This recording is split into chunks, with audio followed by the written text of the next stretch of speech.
Mbak, kita putar balik aja, Mbak lagi sakit. Soalnya kan Mbak ndaki sendirian. Dan ini kan musim hujan bahaya. Saya tidak sakit, Mas. Saya memang puasa. Saya harus suci sebelum ketemu leluhur saya, katanya gitu. Nah, terus itu pemplawasan itu kan selatannya kan Indomaret atau apa itu. Itu saya tidur sebentar bangun, sendal saya nggak ada, Mbak Kati nggak ada gitu. Jadi dia datang, terus saya marahin, Mbak, kamu tuh dari mana sih? Saya itu urusannya banyak, nggak cuma nganter Mbak. Mbak tiba-tiba menghilang tanpa konfirmasi. Maaf Mas, saya tadi ketemu leluhur saya. Saya jam 1 harus sampai Hargo Dumilah, katanya gitu. Jadi saat pendaki Jogja itu turun dari puncak jam 12, Gat itu masih stay di puncak. Laporan masuk itu jam 1. Kondisi Gati udah ditemukan dari di bawah jurang. dasar jurang.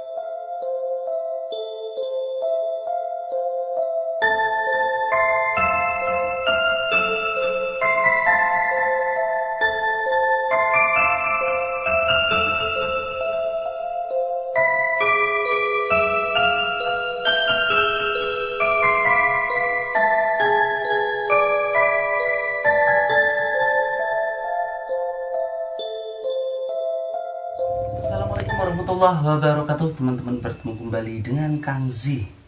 Membicarakan Gati Ambarwati ini rasanya karena ada kenangan tersendiri buat saya. Meskipun saya ini tidak terlibat langsung ketika evakuasi almarhum ini. Dan jika teman-teman di depan tadi sudah melihat cuplikan, di situ sudah jelas banget ada keganjilan dari apa yang disampaikan oleh Gati Ambarwati pada saat dia diantar oleh Gary, yaitu sopir travelnya ke Cemoro Sewu, dengan apa yang disampaikan oleh relawan yang saat itu melakukan evakuasi di Gunung Lawu sana, yaitu Mas Budi ini tadi. Mas Gary mengatakan bahwa di dalam mobil saat perjalanan Gati ini sempat hilang di Plausan. Dan hilangnya ini nggak sebentar loh, hampir 2 jam Mas Gary nungguin dia.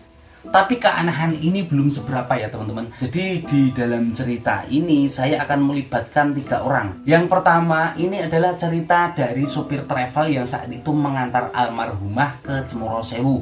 Dilanjut lagi, yaitu ceritanya Mas Budi relawan AGL yang saat itu mengevakuasi almarhumah. Dan yang ketiga inilah cerita yang saya alami sendiri ketika saya mengangkat konten membahas tentang kematiannya almarhumah, dan keluarganya ini tidak terima jika kematian Gati Ambarwati di Gunung Lawu sana ini saya beritakan. Logikanya padahal ratusan video media yang memberitakan kematian tersebut, tapi kenapa hanya saya yang diserang? Dan untuk membahas bab kedua, yaitu cerita dari relawan AGL di Gunung Lawu sana saat evakuasi, seperti biasa saya akan mereview videonya dari besok pagi. Karena memang cerita yang disampaikan oleh Mas Budi AGL Gunung Lawu sana ini komplit banget, kronologi evakuasi dari awal sampai akhir. Dan di dalamnya ini terselip banyak banget kejadian-kejadian ganjil. Karena itu jika teman-teman penasaran, langsung saja cek videonya di channel besok pagi. Dan dari ketiga cerita orang ini nanti akan saya mulai dari ceritanya Mas Gary. Jadi gini ya teman-teman, setelah Gati itu meninggal, beritanya mencuat, banyak banget kejadian-kejadian ganjil yang terungkap. Bahkan teman-teman netizen ini sempat mencurigai salah satu orang tuanya kan. Karena pada saat diwawancarai, orang tuanya ini sama sekali tidak menunjukkan wajah kesedihannya. Di pos laundry, di tempatnya laundry itu saya mikirnya ya nggak mikir kemana-mana, biasanya pulang paling 2 jam pulang rumah. Tahu-tahu beritanya seperti pada hari ini yang mungkin rekan-rekan juga mengerti. Itu kecurigaan awal dari teman-teman netizen. Kemudian viralnya berita ini kembali mencuat setelah teman-teman netizen ini mencurigai salah satu orang yang menurut kesaksian pendaki yang saat itu bareng almarhumah di puncak sana, mereka ini melihat bahwa Gati ini diikuti atau ditemani oleh 1 orang. Dan 1 orang ini nanti disebutkan oleh Mas Budi. Kalau prosesnya seperti itu. Tapi kan awal titik penemuan titik koordinat akhir dari korban ini sempat udah diketahui dari awal, Mas, berarti ya? Sebenarnya udah. Oh, oke. Pak Jarwo itu yang mengetahui pertama gitu. Tapi pertama dan mengcross check yang pertama kali itu Pak Jarwo dan rekan-rekan warung. Nah itu. Di sini akan saya berikan salah satu loh ya, hanya satu saja kejanggalan ketika perjalanan menuju ke Cemoro Sewu. Mbak, kita putar balik aja, Mbak lagi sakit. Soalnya kan Mbak ndaki sendirian dan ini kan musim hujan bahaya. Saya tidak sakit, Mas. Saya memang puasa. Saya harus suci sebelum ketemu lulur saya, katanya gitu. Untuk obrolan ini ketika Gati Ambarwati terlihat pucat, ini di mobil di perjalanan ketika sudah masuk di Magetan. Karena untuk Mas Gary sendiri ini kan sama-sama rumahnya dari Madiun. Dia ketemuan janjian di Terminal Madiun, kemudian jalan menuju ke Gunung Lawu. Sesampainya di Magetan, Mas Gary ini melihat tanda-tanda. Si mbaknya ini ke wajahnya pucat sampai akhirnya diingetin, "Mbak, kita putar balik aja, Mbak, karena wajah Mbak ini pucat banget, kayaknya lagi sakit." Ternyata saat itu almarhum Gati ini menjawab, "Saya ini lagi puasa karena harus keadaan suci ketika bertemu dengan leluhur saya." Nah, buat teman-teman yang penasaran dengan ceritanya Mas Gary secara full pada saat saya ke Madiun sana, silahkan cek di channel Kang Z.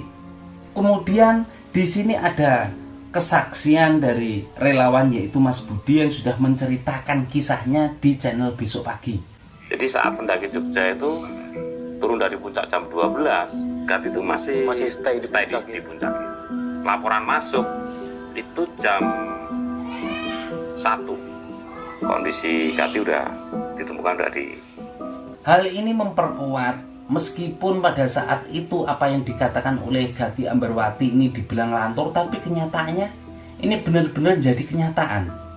Dia bilang jam 1 harus sampai Hargodumilah, dan esoknya Gati ini ditemukan meninggal di area Gegerboyo jam 1 juga. Sebenarnya kesaksian dari Mas Budi AGL ini banyak yang kurang, yang ditutupi ya. Saya kan sempat telepon-teleponan sama Mas Budi ini. Lama banget kita ngobrol, ada telepon kurang lebih sekitar 1 jam. Dan kebetulan saat itu Mas Budi ini yang baru balik dari Jakarta. Jadi dia ini habis syuting sama Besok Pagi ini.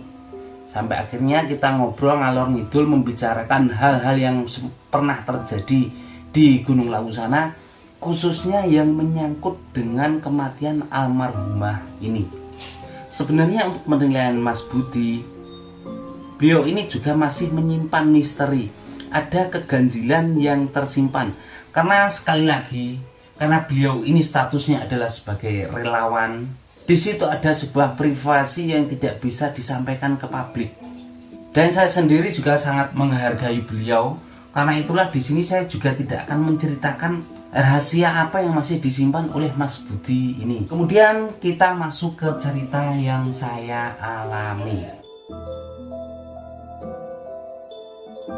Jika teman-teman saat itu ikut menonton video saya ketika saya memberitakan tentang kematian Gati Ambarwati, di situ ada sebuah komentar yang banyak banget seolah-olah ngajakin debat saya. Dia tidak terima banget kalau almarhumah ini saya angkat. Sampai-sampai dia ini bilang gini, "Saya tidak terima jika kematian kakak saya ini dijadikan cuan." Di sini yang membuat saya sedikit tidak terima ya teman-teman. Karena apa? Karena yang namanya kasus kematian yang terjadi di tempat umum kemudian media mengangkatnya, ini kan sudah menjadi hal yang lumrah. Mau tidak mau hal tersebut akan diberitakan oleh ratusan bahkan ribuan media sosial. Apakah di dalam video tersebut saya membongkar sesuatu, mengungkap sesuatu? Kalau dipikir nggak juga sih. Karena di dalam video tersebut banyak sekali yang saya tutupi. Kecuali untuk orang-orang yang tahu, meskipun tanpa saya jelaskan, tapi dia ini udah paham. Ya salah satunya ya keluarganya ini tadi. Jadi sebenarnya tidak terimanya keluarganya almarhumah ini tidak hanya menyerang saya lewat komentar, tapi mereka ini juga menyerang saya lewat WhatsApp. Saya tidak tahu dia ini mendapatkan nomor WA saya ini dari mana, tapi yang pasti di situ dia ini marah-marah banget lewat WA mengatakan saya bla bla bla bla bla bla bla bla bla bla. Nah, di obrolan WhatsApp inilah semuanya saya tunjukkan. karena memang sifatnya pribadi, hanya saya dengan keluarga almarhumah ini. Saya buka des. Mungkin hal itulah yang semakin membuat mereka ini tidak terima. Sampai akhirnya di suatu malam selepas habis sholat maghrib, saya merasakan sesuatu yang berbeda. Tiba-tiba saya merasa pusing, kepala sakit, tapi sakitnya kepala ini beda dengan sakit kepala yang biasanya. Pokoknya saya yakin teman-teman semuanya sudah pernah mengalami yang namanya sakit kepala lah. Tapi untuk sakit kepala yang saya rasakan pada saat itu beda banget. Sampai saya sendiri sadar, ini bukan sakit kepala yang seperti biasanya. Karena saat itu saya habis sholat maghrib mau beranjak, sampai saya ini tidak jadi beranjak. Saya balik lagi duduk ke sajadah, karena memang benar-benar rasanya beda banget. Tapi saya belum mengarah ke mereka.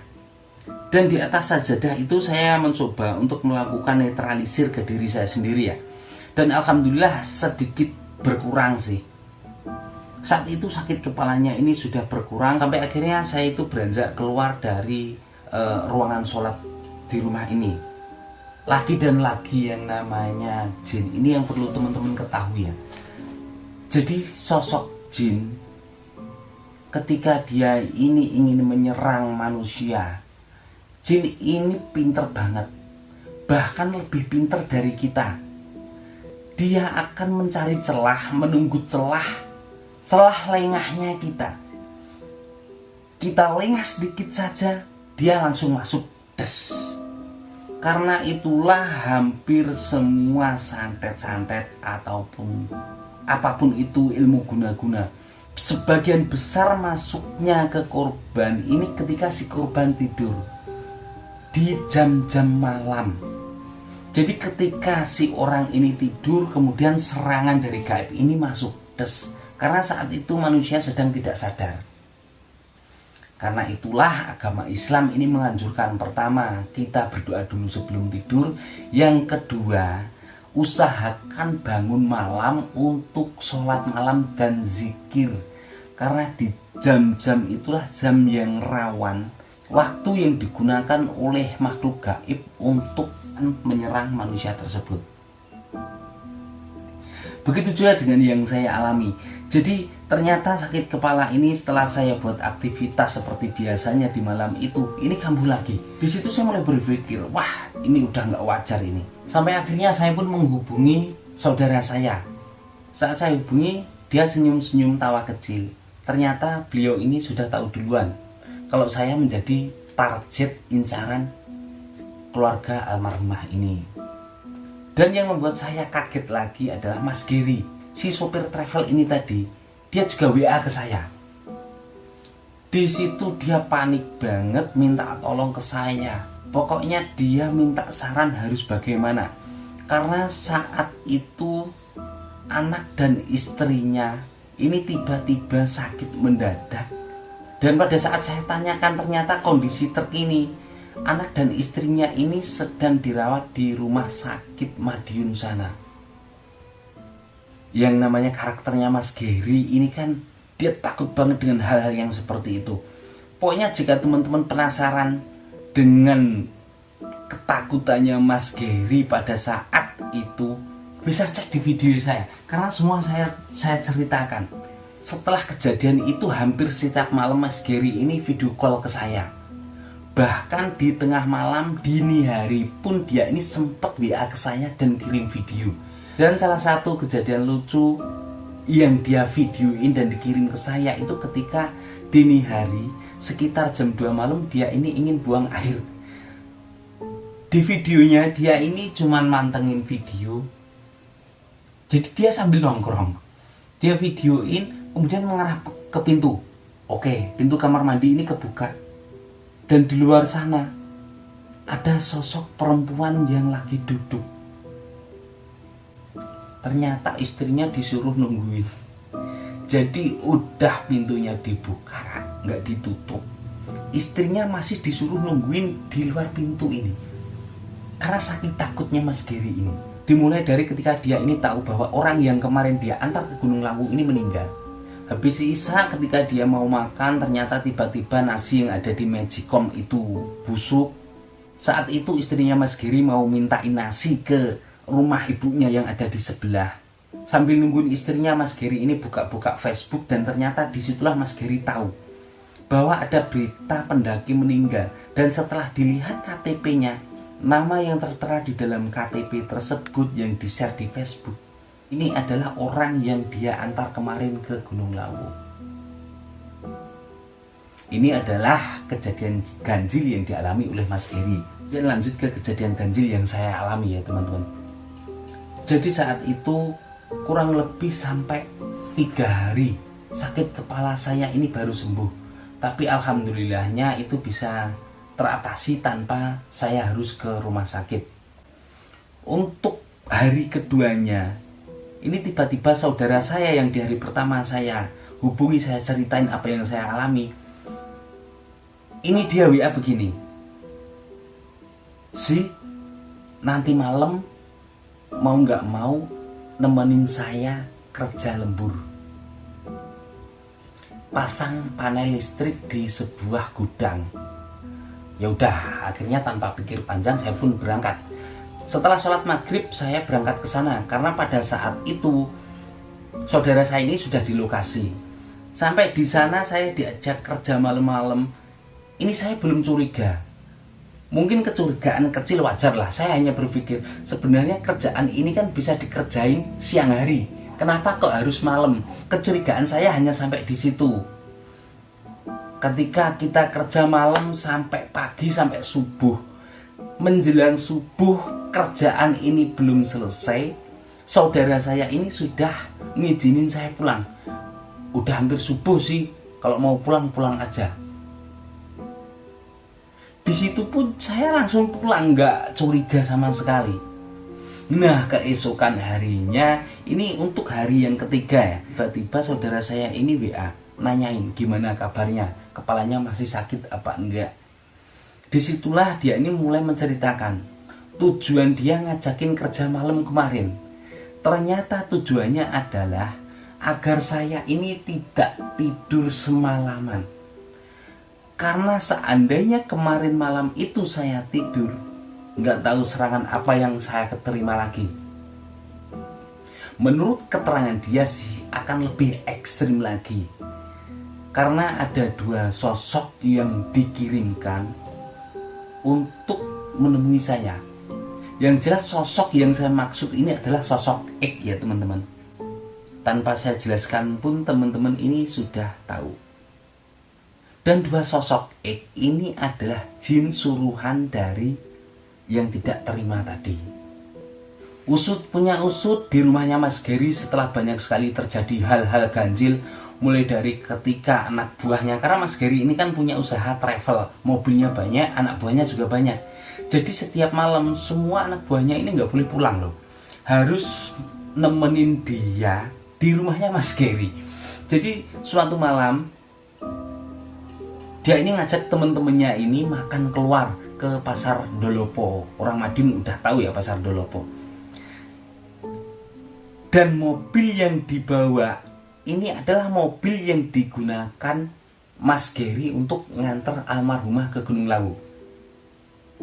Sesampainya di warung makan, tes mobil diparkir, kurang lebih sekitar 5 atau 6 orang berikut Mas Giri masuk ke warung makan. Terus tiba-tiba ibu warung ini nyeplos gini, "Mas, temen ceweknya yang di mobil kok nggak diajak turun?"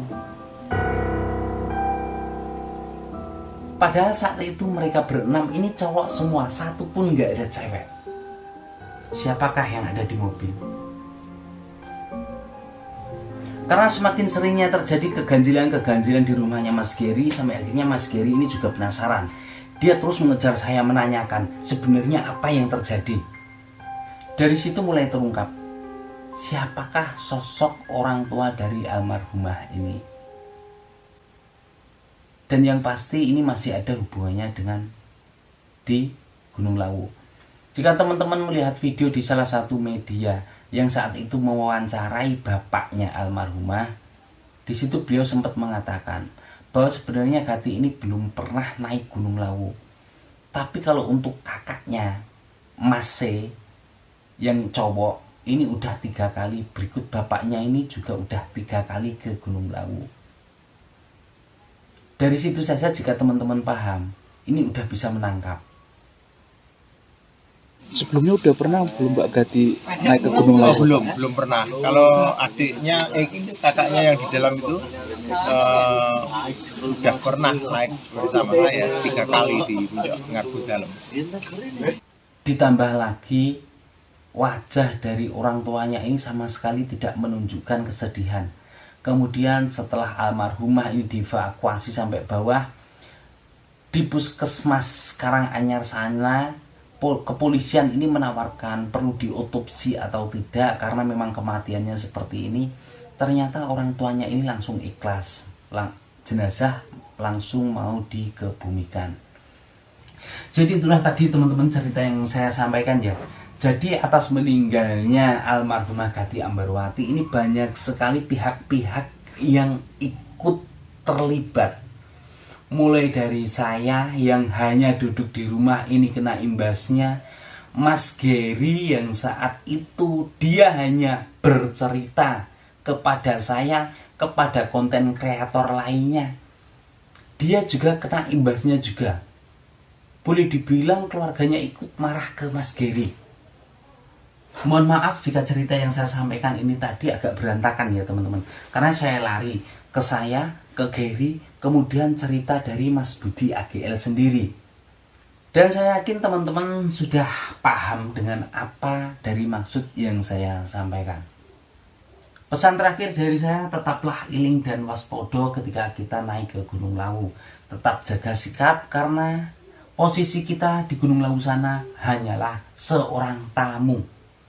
Sepantasnya seorang tamu ini menjaga sikap, bersikap sopan, dan jangan lupa permisi kepada tuan rumah. Tetap jaga hati, jaga pikiran, dan jaga keseimbangan alam ini. Saya Kangsi dari lereng Lawu Timur. Terima kasih. Wassalamualaikum warahmatullahi wabarakatuh.